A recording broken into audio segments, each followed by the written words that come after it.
Salutare mă băieți, sunt Blancu, eu v-am găsit la o nouă serie de Metin 2. Mai exact Metin 2 Global, da, asta vreau să zic, mai exact Metin 2 Global. Îl avem alături de noi pe Honokamaru. Am zis bine mă, Honokamaru? Da, mă. Așa mă, frate. El ne învață să jucăm Metinul ăsta, suntem puțin paralel, de fapt sunt puțin paralel cu Metinul ăsta. Eu am mai jucat Metinul ăsta, am avut level 75 ori și am pierdut contul la poker. E jucător înfocat. Și de Metin și de poker. Asta mi-aduce aminte de Ro. Nu-i mare diferență, decât crești mai repede un pic. Da, văd, chiar creștem mai repede. Și mapul nu e foarte schimbată. Aha, cam tot Metinul e schimbat. Pe ăsta e doar cu două regate. Bă, vezi da. că... Și vezi... Bă, ia zi ceva. Da. Te auzi? Auzi? Da. Ce cred că mi s-a... Mamă, ce... Merge sacadat așa, nu știu ce căcat. Îți trebuie calculator performant, nu să răzi nu să cadă. Ce amuzant ești tu. Avem drept calculator indent. Bă, Yang-ul după jos la adun pe Metinul ăsta? Nu. Ușor? Nu. Nu ce? Nu face Yang ușor. Da. Nu-l adun după jos și nici nu-l face ușor. Hai, lasă-l adun și după jos. Stai, cade? Pică Yang pe jos? Nu pică. Ba da, uite, Yang. Nu rău. Am 3K. Sunt un zeu al acestui Metin. Câteva zile o să-mi spuneți Blancu zeu. Bă, dar pe unde coborăm, frate? Vreau să... Stai că vin eu după tine. Unde ești? Mă vezi? Poți să mă vezi? Cred că o să te văd dacă ești tot acolo unde te-am lăsat. Nu sunt, am mai crescut și eu pe aici, îți dai seama. Ai mers drept în față, gen ești în stânga, ai mers în față? Cred că da. Poți să-mi zici coordonatele? Dă-i pe mapul. Am, frate, că... Unde căcați, cred? Hai, lasă, vedem noi că nu știu. Bă, nu mă, deci dai pe mă și vezi săgetul. Aha, 583 cu 186. Bă, băieți, povestea o știți deja, dacă vă place ce facem noi aici sau ce fac în filme singur, dați un like, vă abonați la canal dacă nu v-ați abonat. Așa, lăsați acolo o părere, ce vreți voi. Orice părere e binevenită, să știți. Unde hai, ține-te după mine, dai pe mă și ai un punct roșu care îl sunt eu. Gata, mă. Hai că voi fi o paralel, dar nici chiar așa. Mai jucat te crezi la Amazon. Bă, păi nu vreau, păi crezi mai repede singur, nu cred. Nu crești, că te crezi că la Amazon. Da? Că eu n-am ce face cu banii și mi-am făcut armura de level 9 la plus 8 și sabia la plus 9. Da? Păi da. Vezi că o să-ți apară niște quest-uri acolo, amenințarea 1, 2, 3, mă rog, alea trebuie să le faci. M-am observat. Bă, deci nu suport, frate, când am frame drop-urile astea pe Metin. Ai vină să te ajut și eu, vină ca unde ești? Unde ești? Ai plecat de lângă mine. Nu te vedeam că alergi. Nu știu ce mi se pare că alergi. Și la level 10 ai o temniță. Da? Da, și trebuie să o faci și îți dă cercei de level 8 cu 6. Am înțeles. Aia care dau puteri. Bă, aici să nu te bazezi pe sura să-ți faci gen cercei, lacrimă și de-astea. Să faci abanoși și dacă vrei și inteligență, lacrimă, dar sunt mai bune abanoși. Am înțeles. Bă, cu postările astea câte 3 episoade, nu cred că o să pot să postez câte 3 episoade în cursul săptămânii. Mai ales de CS, deoarece, nu știu, un episod de CS durează vreo 3-4 ore până să se randeze și chestii. Și nu știu, nu cred că o să pot să postez câte 3 episoade. Bă, eu zic, gen, fii atent, tu joci Metin, CS și Sam, nu? Bă, îți dai seama că o să mă apuc de mai multe jocuri, adică Mai nu să... apucă-te de un, fii atent, mai apucă-te de un joc și postezi, gen, o zi, două, un episod cu un joc, un episod cu un joc și cealaltă zi cu celelalte două. Da, am înțeles, e și asta o idee. Oricum o să încerc să fac un program, nu știu, cred că mâine dacă e să fac un program și poate o să-l și respect dacă pot. Da. Dacă respecti promisiunea cum nu mai chiulești, e clar. A, da, bă, mâine nu intră la... Bă, hai la... Dacă e, Hai la, nu știu, hai în altă du-te să parte. faci... Du-te să te duci să omori lupii aia, ca să-ți dea armura de level 9 pe chat. Amenințare 2. Hai, am refuzat quest-ul ăsta. Bă, nu o refuza. Deja prea târziu l-am refuzat. Trebuie să le accezi, mă, că te ajută. Bă, frate, dar nu suportam drop frame-urile astea nesimțite. Am enervează, cred că n-a fost Metin să n-am drop frame-uri. Bă, stai de level 25, mă duc să fac level 10, bă, să deschid buforul ăsta. Vezi că magiile ai quest în dreapta, în stânga. Magiile. Antrenament. Și pot să le iau direct de aici, adică Da, le iei direct de aici. arme magice. Cred că mă bag pe arme magice. Păi și eu tot arme magice, mă. Mi se pare, mai ales aici chiar te ajută foarte mult tuturor arme magice față de un arc. Eu am avut doar înainte și știu. Și ori nu prea rezistă, mai ales de la mapa de 75 acolo trebuie. Băgăm pe triș vrăjit ăsta. Armură vrăjită. Nu. Bagă doar în teiș și în teamă. Atât. Am pus câte un punct pe fiecare momentan și după încep să bag în tăiș prima oară. Teiș, pe urmă teamă și pe urmă, dacă eu te sfătuiesc să te duci vârtie sau risipă ca să te duci spre PvP. Păi, ce clicat am făcut? Armura e multă pătrundere. Ia. Bă, o să-mi ia ceva, cred că până mă obișnuiesc cu metinul ăsta. Oricum, dacă e, te mai ajut și eu un pic. Dacă vrei îți dau 10 acum. Nu, mamă, cum, Ce? Bă, nu pot să cred că m-au omorât. Aceste amazone nu țin deloc cu mine. Fugiți de aici, nu vă mai iubesc.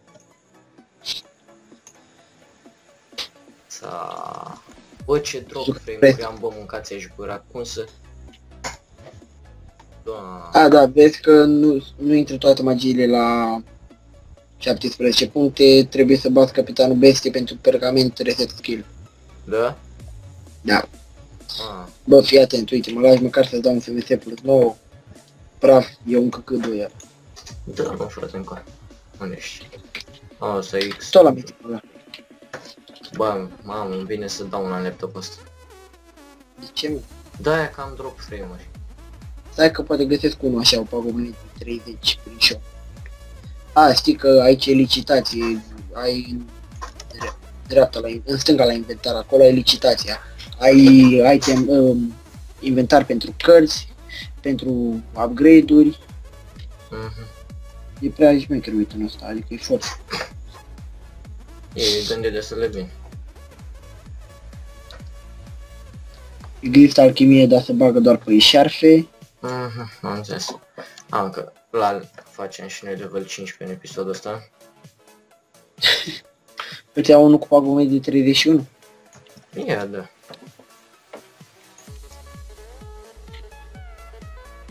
Hai, băieți, să facem forță aici, caracterul ăsta. L-avem și pe Anton aici, de bază, ne învață Metin. O să fim global. Nu mai jucați nimic? Bă, am văzusem așa pe la Awake ăsta, youtuberul. Știi, și el descărcasem și de cât îmi făcusem cont, așa nu am jucat. Și atenție, am găsit unul la 10 KK cu 32.000 de 8 inteligență. Ți-l iau. Ia. Nu ai cum să zici nu că deja l-am luat. Hai, te plătesc eu. Da, în natură. Frate, cu banii din YouTube. Miile tale de euro. Bă, păi luna asta, zice, intră 6.000 de euro în cont. Bine, poți să vii la meeting-ul ăla, că eu încă mă chinui să-l sparg. Da? Hai stai puțin. Fac și level 11 pe aici. Frații mei câinii. Bă, tu nu crește la câini, totul, eu ești tu pe la urși, tigri. Da, mă, frate, am level 10. Mamă, dar chiar că bă, nu prea crește la câini, dar din astea mă, de experiență, nu primești și un inel de XP. O să primești la level 55 o licoare de XP care merită să bagi doar după level 80. Am înțeles. Ce-ai făcut? Pare că Anton ne-a cam părăsit.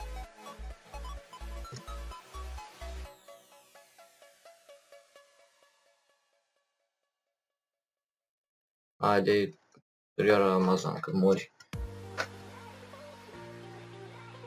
Mai mori? Bun. Bă, băieți, ai că creștem noi până la level 15, dar cred că o să dureze ceva. Haideți să mai și cu Anton Metin.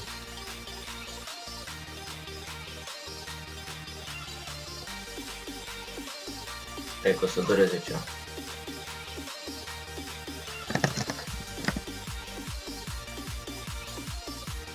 Nu mă omoară numai că nu mai dăm cu Anton aici în a...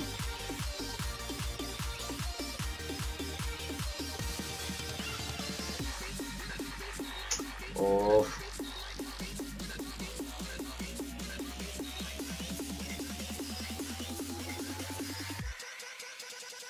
Hai, nu știu dacă o să continui seria asta, dar ce am, nu știu, am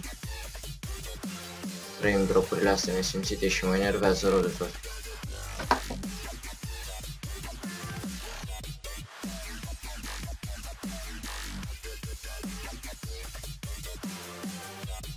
Haideți mă, ursuleților. Uitați ce ursuleți drăguți. Oh, vai. Sper să și rezist. Am revenit. Pe de ce? Mamă, cred că mă bat urși ăștia, bă. Da, m-au bătut urși. Bă, nu, mamă, la limit am făcut level, nu pot să cred. Vedeți că te auzi întrerupt. M-au de întrerupt? Gata, nu te mai aud. Te auzi puțin întrerupt. Mamă, deci am făcut, era să mor și am făcut level la limită. Deci să mai rămăsesem puțin HP. M-a chemat să-i opresc pe aia, eu trebuie să-mi dea bani de pachet. Am înțeles. M-am îmbogățit. Bă, deci minim meu GTA 5 cu aia. Am frate. Ți-ai și tu GTA 5-ul, iau și eu, de fapt eu ăla. Nu trebuie să... am murit. Nu pot să cred că am murit. Nu pot să cred. Bani eu că să fac level 15 în episodul ăsta, nu cred că s-ar putea să dureze un pic cam mult. Bă, nu durează chiar așa mult. Dacă vrei, mergem împreună la sărbatici. Nu știu. Bă, deci eu încă mă chinui că îți par mitic ăla. Păi am încercat și eu să te ajut, dar mă omorau amazonele. Ah. Oare cum oare? Ce level ăsta are level 2.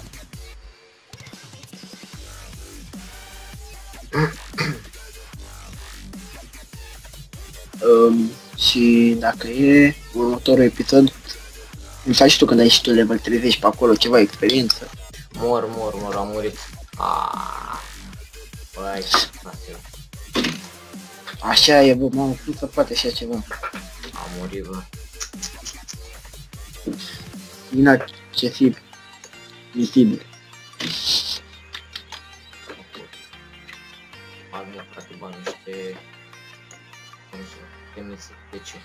Fac temnița asta. Da, poți să o faci. O faci lejer. Păi da. M-a dus la... și fac și level? Cresc? Da. Da. Perfect. Păi ce level ai? 11. În aia faci 13. aproape Da? 14. Eu zi. Și unde e temnița asta? Că m-a dat într-un cerc din ăsta aici. Păi ăla ai temnița. Și Omor animalele. Trebuie să omori toate animalele. Mi-a dat animale, da. Am dus animale. Bă, stați-mă, băi, unde vă credeți voi aici? Omul că nu te omoară. Da, bă. Avem și o mantice. Vezi că să nu faci risipă de mantic aici, mantile tu le farmezi. Da, am observat. Păi și dacă stau aici să-mi tot respawneze de-astea, să-mi tot respawneze mobi. Nu se respawnează. Adică se respawnează de 2 ori sau 3, pe urmă vin niște pietre metin de level 10, 4 la număr, trebuie să le bați. Și pe urmă... Pe am level 12 jumate, cam așa.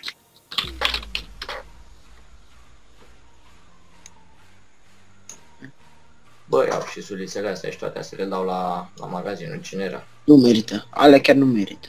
Nu? Sunt ieftine. Ah. Tocmai de la... Pe la level 40 și ceva să farmezi pădurea fantomă sau în pădurea roșie, acolo, de acolo strângi iteme. Am înțeles. Am înțeles. Câți mobi mai respawnează, mă, frate? Știi că o să trebuiască, o să rămâi ceva gen 35 sau 42, tu îți alegi la level ca să faci și tu un E. Păi cred că pentru la 35 așa o să rămâne. Tu ai băgat puncte în toate magiile? Cum? Tu ai băgat puncte în toate magiile? Nu, Să rămân da, 30. la început da. O să rămâi în toate, trebuie 39 atunci. Hai, vedem. Ne descurcăm, dar să-mi respawneze odată pietrele astea.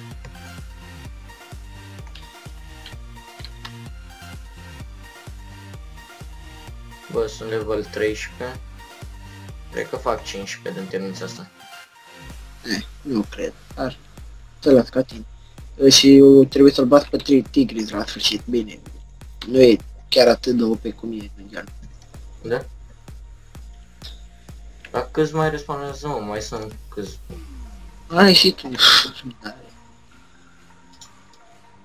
Nu, frate, dar mă enervează. Mamă. Dar ce ești tu, mă, de te enervezi? Păi mă Ești enervez mușchi? și eu, frate, Ești un mușchi? că vreau să-mi respawneze pietre. A, gata, mă, mi-a respawnat pietre, mă. Că ce zici tu, frate, de asta, a? Ce zici tu? Că mă duc să-mi fac cal. A, dar la level 15 mi se pare că... Da, 15. Poți să-ți faci cal. La level 35... Nu, 25 faci calul armat. Și la 45 militar. Ai nevoie de medalii și de-astea? Cum erau alea? La calul normal n-ai nevoie. La calul armat ai nevoie de o medalie și la militar de 10.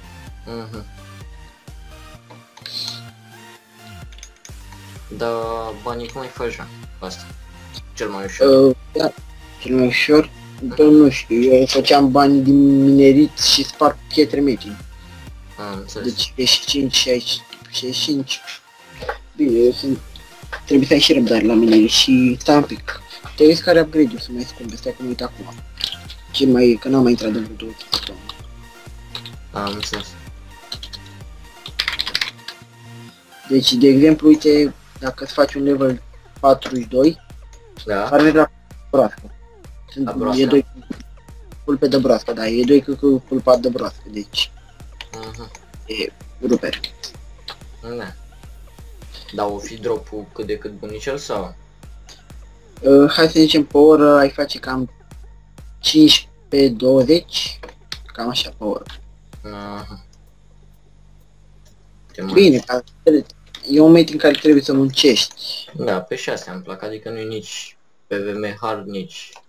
Nu, e pe VMI hard. Hai că nu e chiar hard față de ro. Da, deci Deci doar un două combat. mitine mai grele. Doar două mitine mai grele ca asta în jucat. Roul și om. Omul e cam identic cu roul la farmat la căcaturile astea. Păi asta zic, doar alea două le-am văzut mai grele ca ăsta.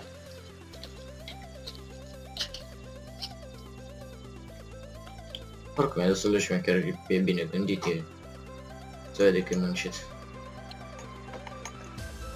Mersi, eu l-am făcut. Da? Hai că am făcut clipul ăsta de 20 de minute. E, până nu faci de, dacă nu faci de 30 nu rezolvi nimic.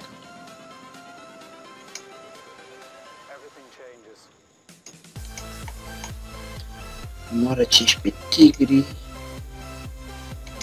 30 de tigri frumos.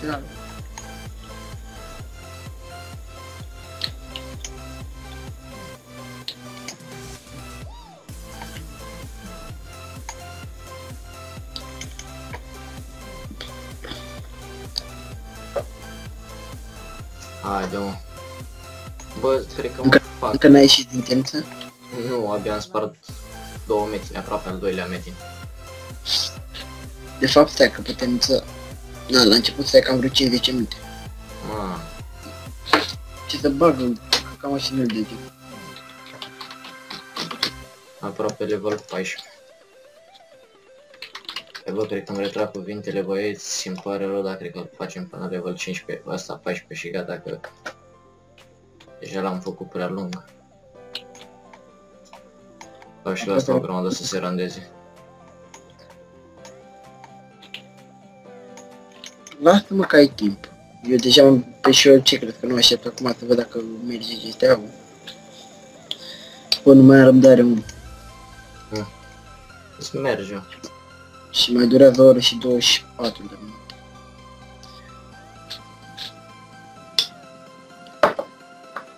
Bă, cred că o să mă apuc și eu cu Sam, The Green, The Big Orange.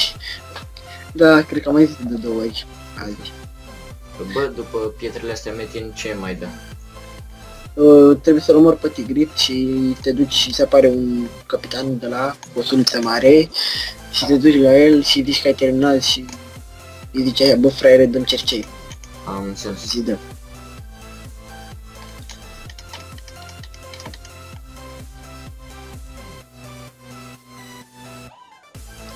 A, da, poți să intri pe site-ul lor să votezi și cu punctele vot îți cumperi o mod de 3 zile sau o freză de 3 zile.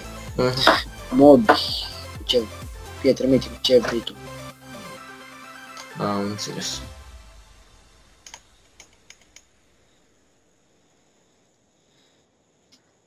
Camuflaj, carte abilități, bă. Sunt la ultimul metin.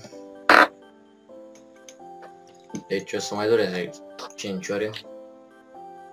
Am că nu durează chiar așa mult. Încheiești tu videoclipul după ce ai terminat. Temnița. Hai, da. Dacă ar avea și asta viteza asta de atac mai mare.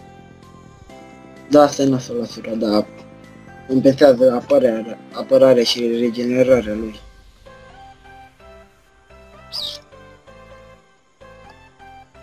Oricum sura în PvM și în PvP e un monstru. Oricum, sura mi-a plăcut cel mai mult mereu. Bă, sincer, mie ninja-ul, dar pe PvM harduri nu se poate.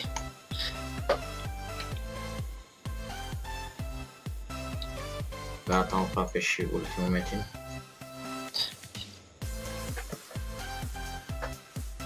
Gata, gata.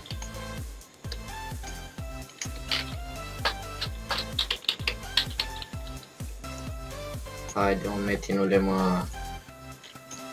Hai cu tati. Au venit mistreții după mine, nu ești nebun acá. Ia zi, te omoară și ei. Na. Dar tu ai armură de level 9 plus 6? Nu am de level 9, am pe aia de level De 1 cum ar veni. ce n-ai făcut misiune? Ce misiune? N-am făcut momentan nicio misiune. Hai să mi-l dea pe... Bă, ce a făcut? Mi-a mai dat... A, mi l-a dat pe Tigris, uite, de level 21. Bă, pe ăștia mă rup 14, ești nebun la cap. Păi nu, doar pe Tigris trebuie să-l bați. A, nu și urși ăștia? Nu. Am înțeles. A, dar ba repede, bă.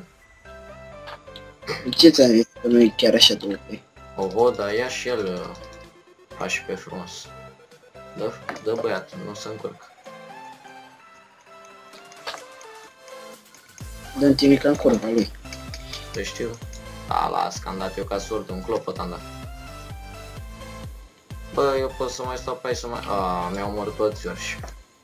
Recompensa, dă voi bulanciurile recompensă. Da, mi-a dat bulanciu recompensa.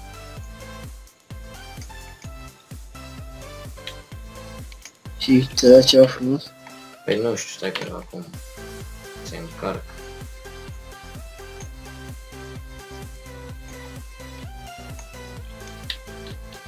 Ia ce mi-a dat. Cercei de cupru plus 6. Putere plus 7. Bă, îi băgăm, ce să facem? Ce ai alții mai bun cumva și nu știu eu? Hai nu, nici n-avem cercei.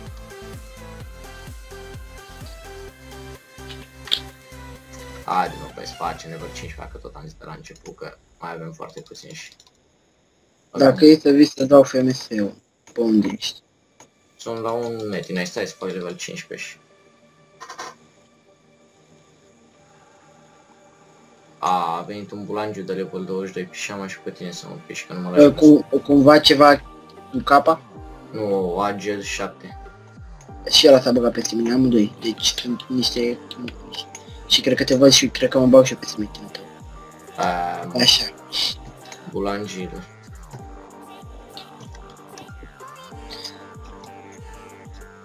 Nu ăsta, bă, ăsta e al meu. Da, Ăsta e bun, e foarte. mersi. Aici zici că asta era o mapă beta înainte. Nu e, mă, nu e, da, de fapt e și mapa beta băgată. Dar la level 90 mi se pare. Da? Da. Mamă, ce drop frame-uri, fratele meu.